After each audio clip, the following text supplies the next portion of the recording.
Mr. Heavyweight Boxing today? Hey, what's up, man? This is Chris, the Nightmare Ariola, and you're watching Mr. Boxing. Heavyweight boxing fans, what's the deal?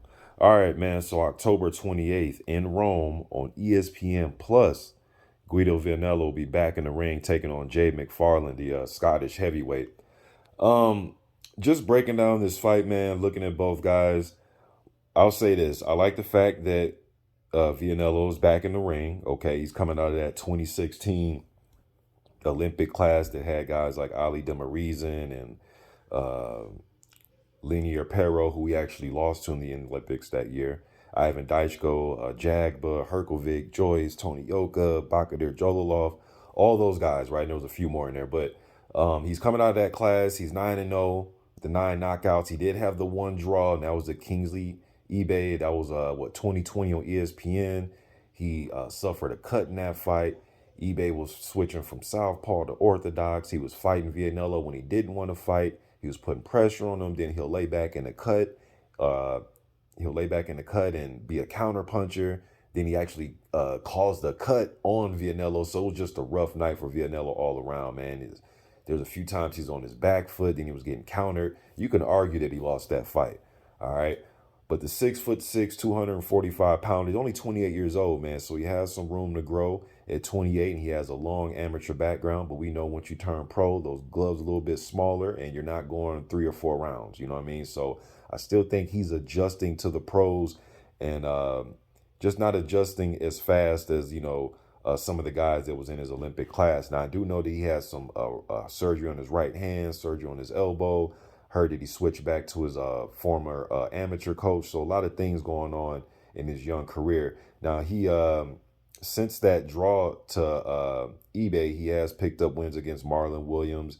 And then he just fought, I believe it was July, against Rafael Rios. That fight's on YouTube. And he had his way in that fight. All right, he was darting in and out with the jab. Then he started throwing the jab, right hand, left hook combination. He looked real good in that fight. Wasn't really much coming back, right? So when you're fighting, as I call it, downhill, where there's none coming back and it's full steam ahead, everybody looks great in those type of fights. I will say I like the fact that in that fight he did get 4 rounds in, all right? Because besides that draw with eBay, a lot of his wins were first and second round knockouts, pure destruction, all right? So I do like the fact that he got some rounds.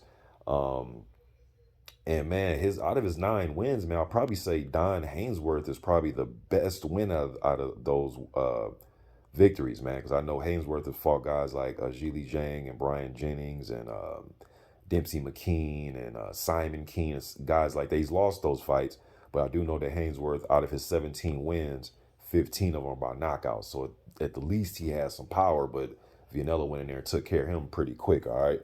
So the eBay fight is his toughest fight, and it was a draw. All right, now looking at McFARLANE. Now, when you look at his record, man, for those of you that don't know who he is, 13-6, you may say, oh, he's fighting just some journeyman dude. But if you look at those 6 losses, man, one of them was by a stoppage. That was the last fight he had with, what was the guy's name? Nick Campbell.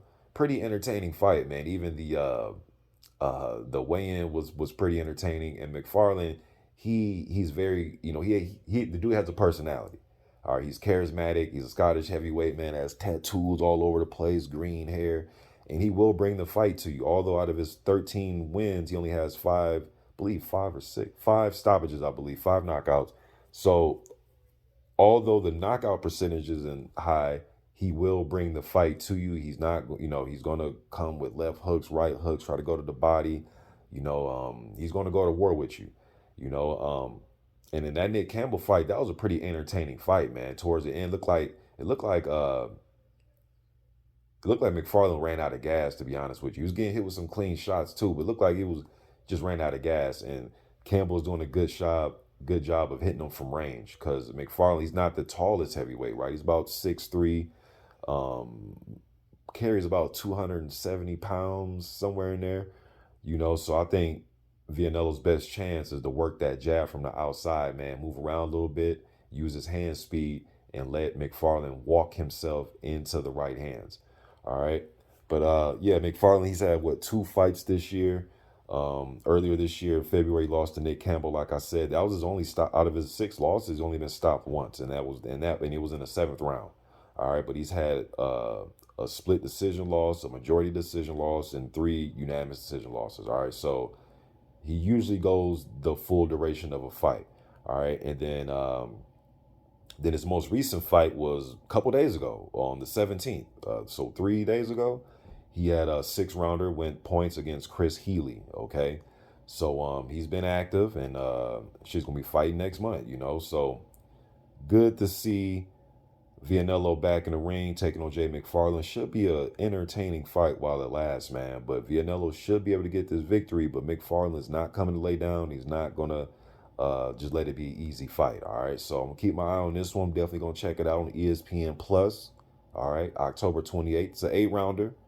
You know what I mean? So let me know what you think in the comment section. I would say, who do you want to see VIANELLO fight after this? But hey, man, I want to see this fight first. I think it's intriguing based on what Kingsley Abe was able to do, and then looking at McFarlane's style. Now I know Abe, like I said, was going orthodox to southpaw. He was making VIANELLO fight when he didn't want to fight, when he wanted the rest, and he caused a cut.